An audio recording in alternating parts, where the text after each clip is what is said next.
شروع کرتا ہوں اللہ تعالی کے نام سے جو بڑا مہربان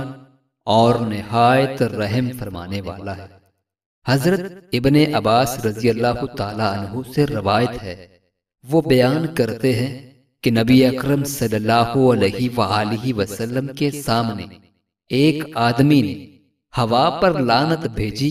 تو آپ نے فرمایا، ہوا پر لعنت نہ بھیجو، اس لیے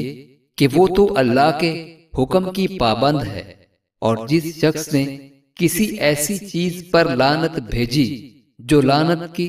مستحق نہیں ہے تو لعنت اسی پر لوٹ آتی ہے۔ حضرت جابر بن عبداللہ انصاری سے روایت ہے، وہ بیان کرتے ہیں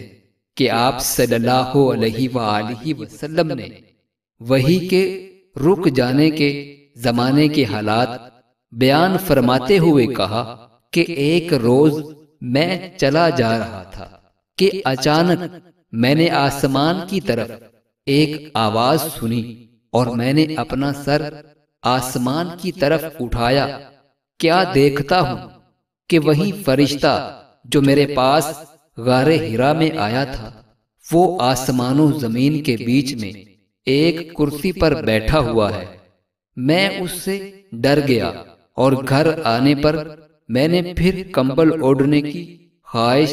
ظاہر کی۔ اس وقت اللہ پاک کی طرف سے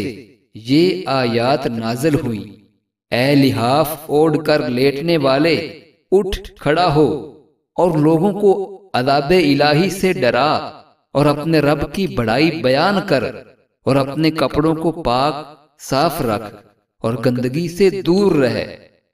اس کے بعد وہی تیزی کے ساتھ پے در پے آنے لگی۔